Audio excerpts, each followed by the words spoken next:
theme for my talk today has been inspired by a song. Talaiva, Talaiva, Talaiva, Endrum nee unakku Talaiva. Talaiva, Talaiva, Talaiva, Endrum nee unakku Talaiva.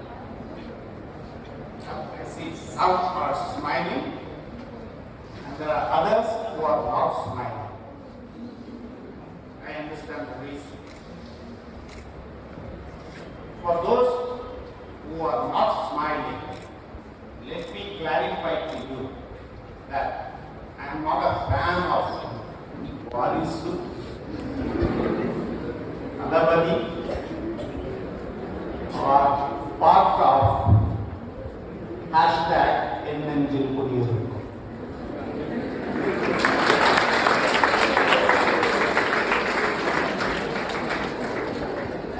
I am not part of that.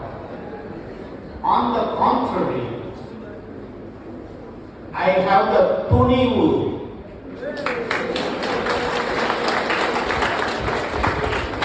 I have the tunivu of the Jeep. To tweak Vijay's song and change it to Ilaiva, Ilaiva, Ilaiva, Indru nee unakke Talaiva. Ilaiva, Ilaiva, Ilaiva, Indru nee unakke Talaiva. You are your own leader.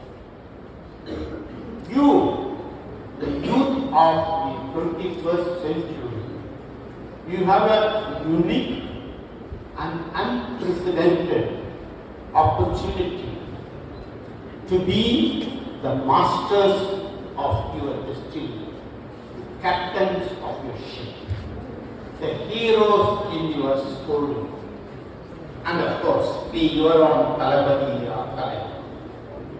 So, Ilaiva, Ilaiva, Ilaiva, Indru nee unakke Talaiva. Now, you have been empowered by 21st century technologies and tools, by the ecosystem of computers and internet, cloud computing and artificial intelligence, and of course, smartphones. With a smartphone in the palm of your hand, you can connect to the world, communicate to the world, compete against the world, and conquer the world. With a smartphone in your hand, you, the young people, outsmart young old people like me. Let me give you an illustration. I was in Mumbai on 9th of January. After I landed, I reached the arrival lounge. I wanted to call the driver for the car. And I opened the phone. My iPhone 13, it says, no SIM available. So I didn't know what to do. I tried, nothing worked. I was in a panic. I had to call the driver to pick me up. So what do? I looked around in the lounge. I got this young guy with a laptop bag. Young guy. I go and ask him, can you please help me? I am in a panic. I am in a problem. I need help. I don't know how to operate this iPhone 13. Can you please help? So that guy said, no problem, sir. So he pressed a few buttons and came alive. A dumb old man couldn't understand his smartphone, but this young guy, he didn't communicate. So then I thanked him profusely and sang, Ilainyar வாழ்க, இளமை வாழ்க, இளைய தலைமுறை வாழ்க. When I was a kid, a small boy, my father used to buy gifts, bring them to the house, and in the evening he will keep the gift box on the table. And I was eager to attack the gift, but he would tell me, son, wait. Don't touch the box. Don't open it. Don't mess with it. Don't break it. Wait. We'll finish dinner and then I will open and I will tell you how to operate. But now, last August, my son bought an iPhone 13. He brings it to the house, he keeps it on the table and tells me, Dad, don't touch it. Don't open it. Don't mess with it. Don't break it. I will organize everything for you. So that is the power of the youth today. You know, in 1990, there was a meeting of 3 leaders with God. Prime Minister Narasimha Rao of India, President Gorbachev of Russia, and President of Brazil called Cardoso. They had gone to God to seek His help to develop their countries. So first it was the turn of President Cardoso of Brazil. He tells God, God, we have just come out of military dictatorship. We have become democracy. Brazil is a great country with a lot of resources and potential. I want to develop Brazil as a first world country in 4 years. That is my term. In 4 years of my presidency, I want to develop Brazil as a first world country. The God listened to that and said, Mr. Cardoso, that is not possible during your term of 4 years. It will take 20, 30 years. So, President Cardoso started crying. Then it was the turn of Gorbachev. Gorbachev told God, God, in Russia we have done historic transformation. Communism to democracy. We have changed the course of the history of the world. Now I want to see my Russia being equivalent to the United States in 5 years during my term. The God looked at him and said, Mr. Gorbachev, I'm sorry. It will take a generation, another 50, 60 years for Russia to reach the level of the United States. So, Gorbachev started crying. And then it was the turn of Prime Minister Narasimha Rao. But before Prime Minister Narasimha Rao opened his mouth, the God started crying. The God started crying. He told Narasimha Rao, Mr. Rao, I know what you are going to answer, but that is not possible during my term.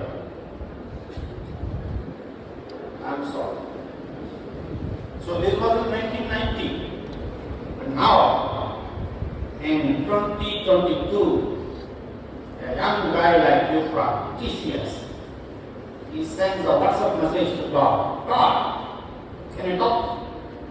God says, yes. And then the God says, hey young man, I've already told your Prime Minister that India cannot be developed to first world level during my term. So, what do you want? How can I help you? So this young rash TCS guy, he tells God, God, I am not here to seek your help. I want to offer my help to you.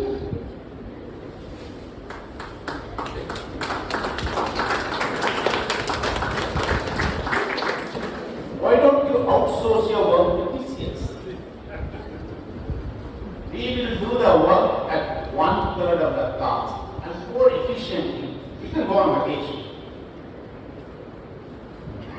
So that is the new power of the youth in the 21st century. It is not only power. The Indian youth is being respected, admired, and feared around the world. You know, when I went to the United States in 1992 for the first time, the Americans would ask, "What's your name?" I said, "Karur, Vishwanathan." That was too long. Can you call us Vish? Go ahead. They used to look down on the brown skin people. But then, when my son went to the United States in 2005, what's your name? Vijay. Vijay, are you IT guy? See the respect. Change. And this respect became admiration when Satya Nadella became the CEO of Microsoft and Sundar Pichai became the CEO of Google. And this admiration became a fear when Rishi Sunak became the Prime Minister of Britain. And Kamala Harris became the Vice President of the United States. Kamala Mami, people are scared. Not only that you get power, respect, admiration, but you, the young people of today, have the opportunity to become wealthy and prosperous, become a millionaire or billionaire even when you are in your 20s, even when you are young. You know, in my time, we had to work and save for 35 years.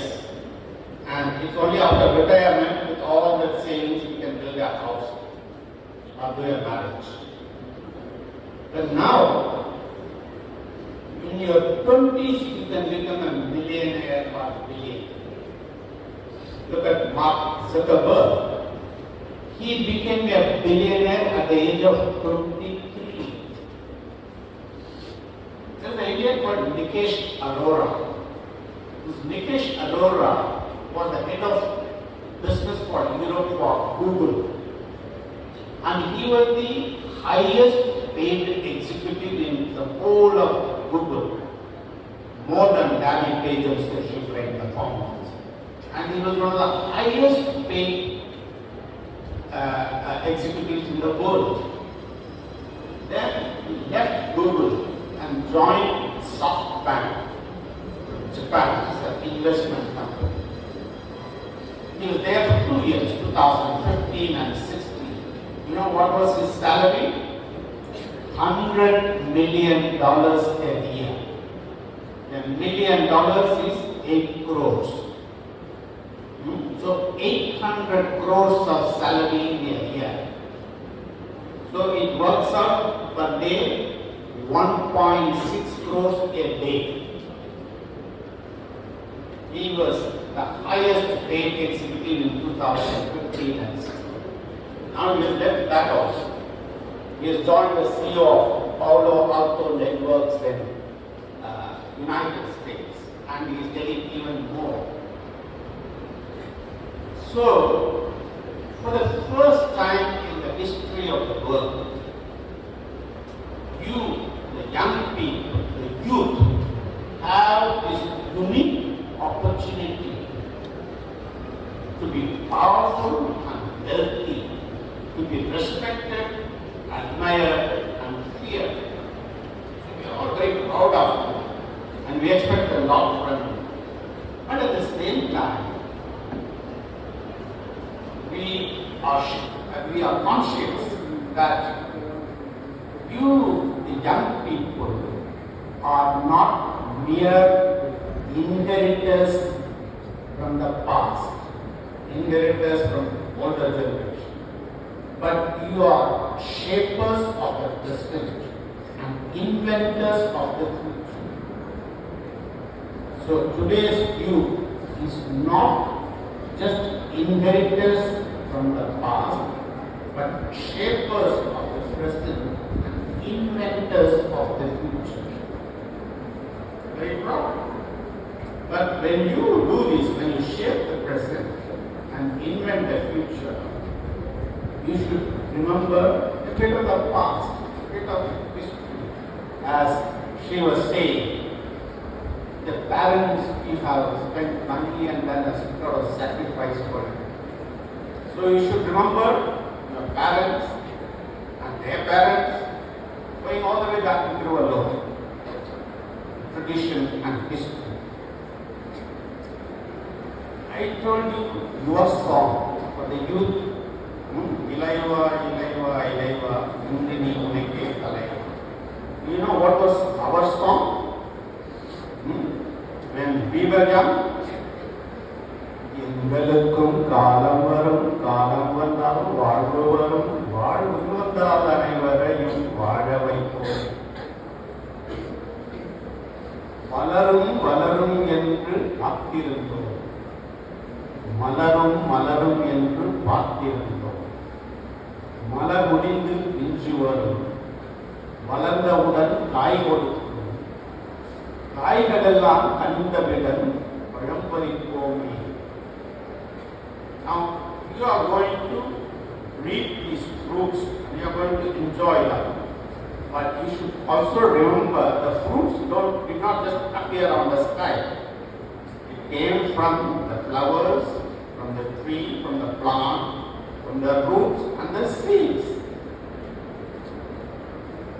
And the seeds had come even 2000 years back from Valluvar. That is why I am so delighted that Mr. Senguttuvan has established this Valluvar College and is promoting Tirukkural and Valluvar relentlessly and very innovative. I congratulate you and I commend you.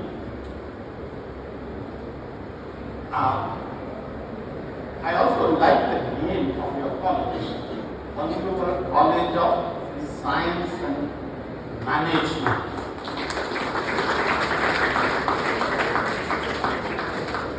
Valluvar is the past, what you have inherited from the past. Science and management are the tools to help you to shape the present and invent the future. So in the name, you have got everything, the past, present and the future. In fact, he and I got connected because of the Tirukkural. That Tirukkural is எவ்வது உறைவது உலகம் உலகத்தோடு அவ்வது உறைவது அறிவு. This is from Tudu Adiharam. This is the advice to ambassadors by Tiruvallur. Now, this is the opening line in the book written by Jai Shankar, the External Affairs Minister, in his book called The India Way. Now, this is the first time that a contemporary book has quoted Tirukkural in diplomacy, in foreign policy, and in international affairs. So I was very excited about it, and he is also my batchmate. So I wrote an article in business line called as Tirukkural and Diplomacy. And one of the persons who read that article is Mr. Senguttuvan.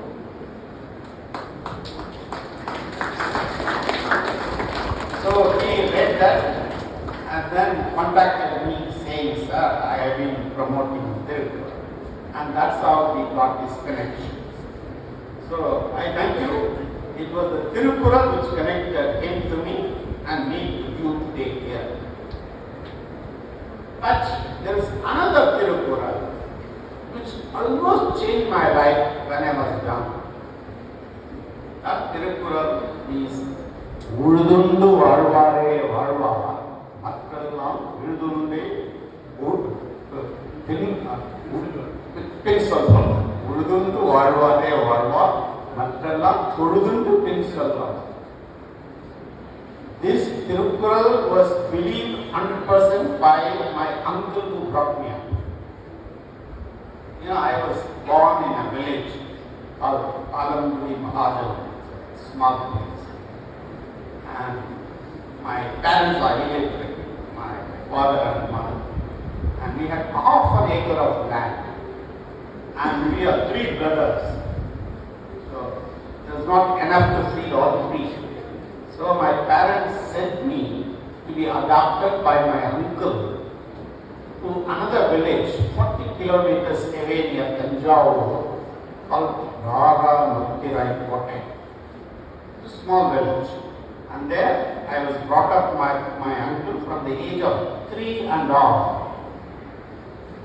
I used to go to my village only on vacation. I spent otherwise the entire childhood and youth in Karur. And my uncle had 7 acres of land. And he wanted me to inherit. So he wanted me to look after Valluvar, Motivational. Okay. That was natural. That was what everyone was doing. But my aunt was clever and she was supporting my education. So I went to the school, the elementary school in the village. I did up to class 5. My uncle said, enough, now you come and look after the fields.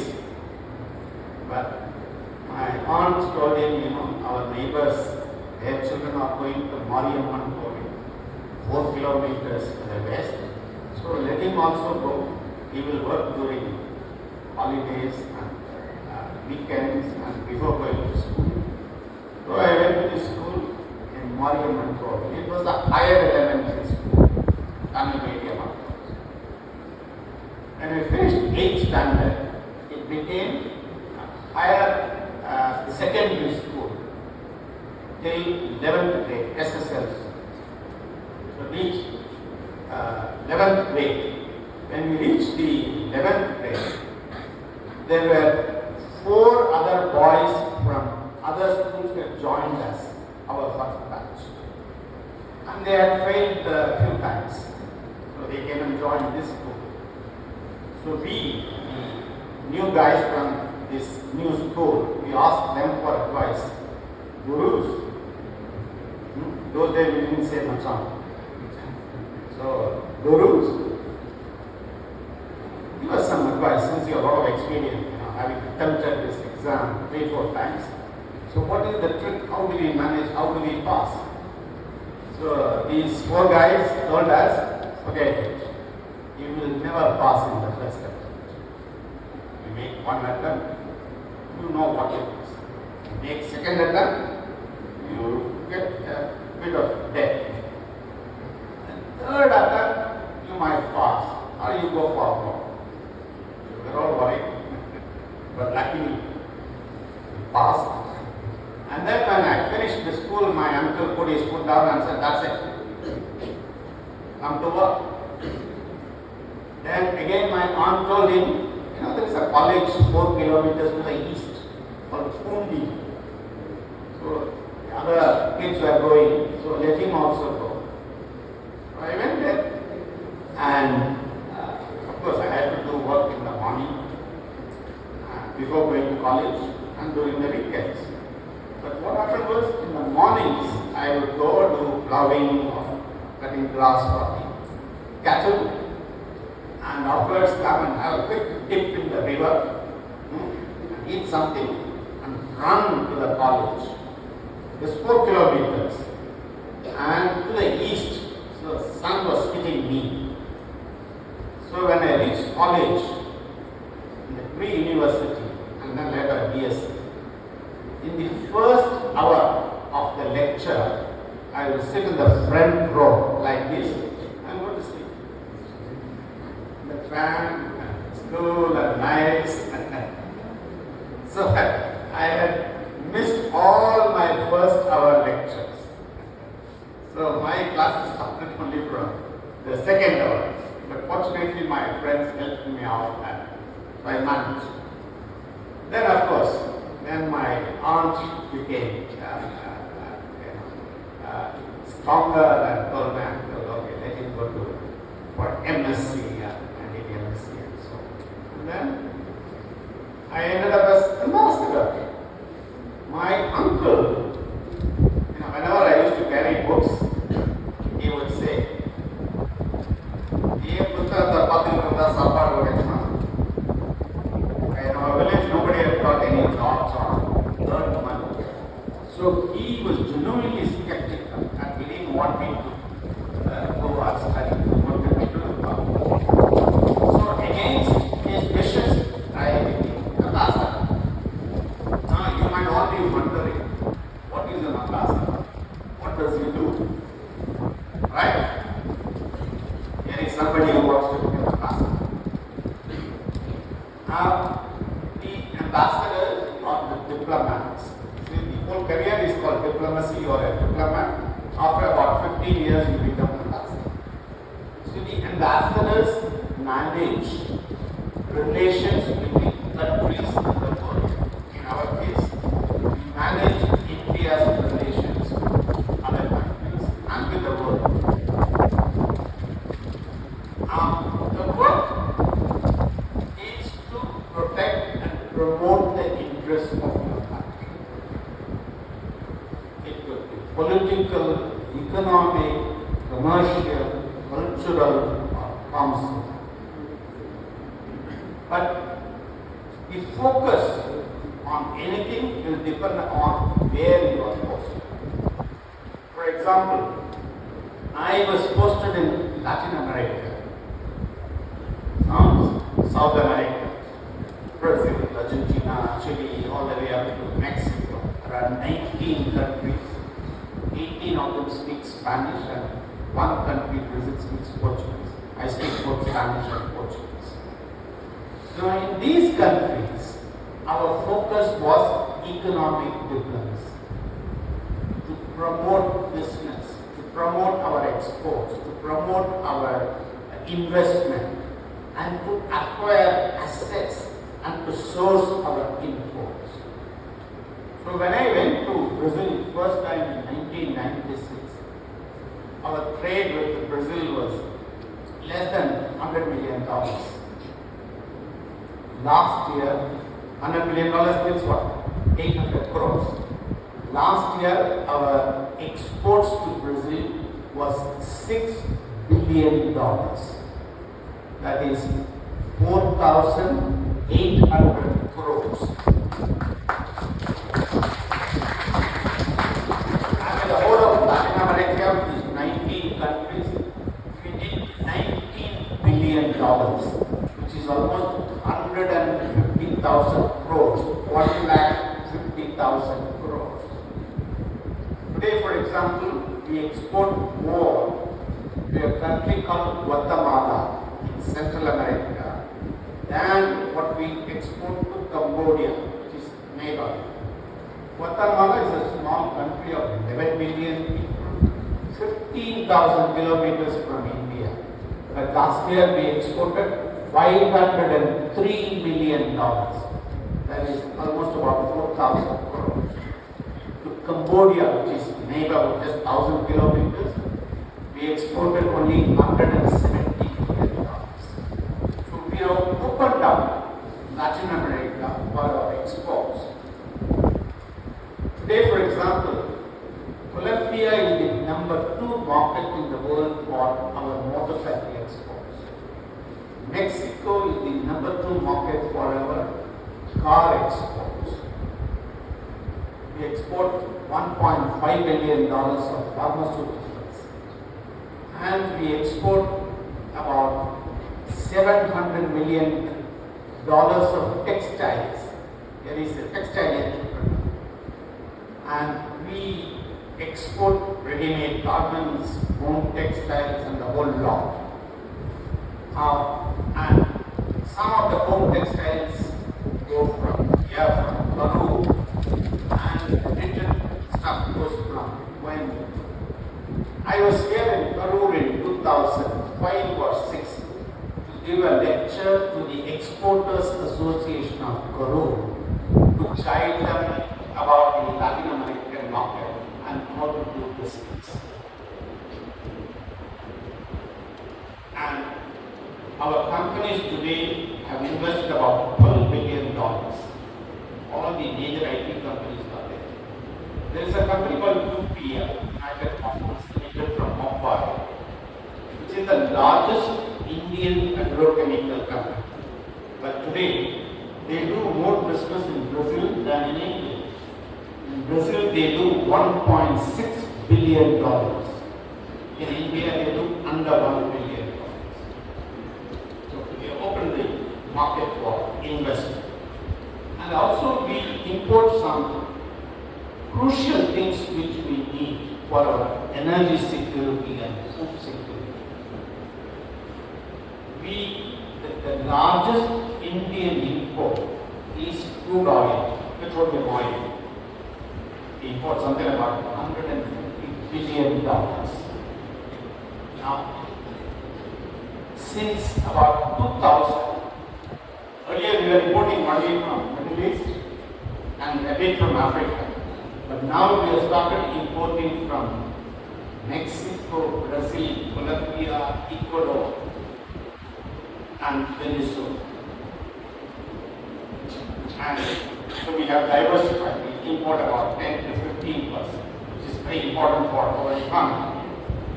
Also, you might have read in the newspapers about the increase in price of edible oil, soya oil, sunflower oil. India is perpetually having shortage of this edible oil. So every year we import about $15 worth of edible oil, and it keeps increasing.